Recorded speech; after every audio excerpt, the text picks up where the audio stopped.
یہ بنی گالا ہے، اسلام آباد کی پرائم پراپرٹی پر تعمیر، وسیع عریض رقبے پر مشتمل پاکستان کے وزیر اعظم عمران خان کا گھر۔ یہ جاتی عمرہ ہے، رائمنڈ روڈ پر واقع شاندار اور عریض رقبے پر تعمیر شدہ پاکستان کے سابق وزیر اعظم نواز شریف کا گھر۔ اور یہ ہے بیریا ٹاؤن لاہور میں بلند و بالا دیواروں کے درمیان 25 کنال پر تعمیر شدہ پاکستان کے سابق صدر زرداری کا بلاول ہاؤس۔ یہ ہیں پاکستان جیسے غریب ملک کے امیر حکمرانوں کے گھر۔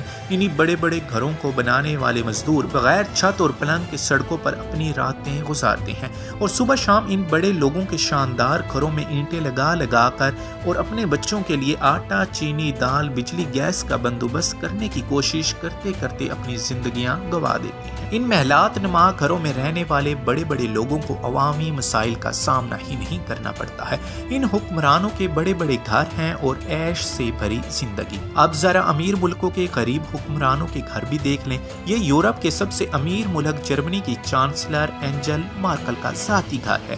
وہ چوتھی منزل پر 2 کمروں کے فلیٹ میں رہتی ہیں۔ ایک اور امیر ملک نیوزی لینڈ کی وزیر اعظم جیسن آرڈن نے اپنی رہائش کے لیے 1920 میں بنا محض 643 اسکوائر فٹ کا گھر خریدا۔ باوجود مصروفیات کے چھٹی کے دن وہ خود کھانا بناتی ہیں اور یہ گھر بھی دیکھ لیں یوروگوئے کے سابق صدر ہوزے مایوکا کا ہے، جو اپنی صدارت کا پورا عرصہ اسی گھر میں رہے اور مجال ہے اپنا لائف سٹائل تبدیل کیا ہو۔ ہوزے مایوکا نے ایک ٹرم صدر رہنے کے بعد انتخابات لڑنے سے انکار کر دیا۔ ان کا کہنا تھا کہ یوروگوئے اتنا بانجھ نہیں ہے کہ اسے دوسرا صدر نہیں مل سکتا۔ عوام کا دکھ درد، ان کی خوشی اور ان کے روزمرہ کی ضروریات کو وہی لیڈر سمجھ سکتا ہے جو خود بھی عوامی زندگی گزارتا ہو، انہی سڑکوں پر چلتا ہو، انہی ہسپتالوں میں جاتا ہو جن میں ملک کے عوام جاتے ہیں۔ پاکستان میں بھی ہوزے مایوکا جیسی عوامی قیادت کی کوئی کمی نہیں ہے۔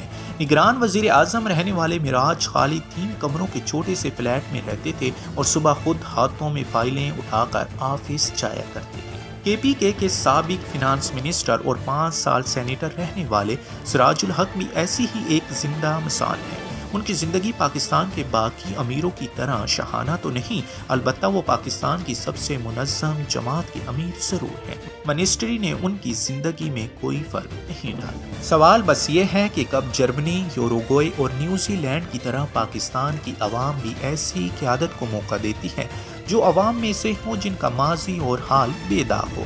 فیصلہ اب عوام نے کرنا ہے۔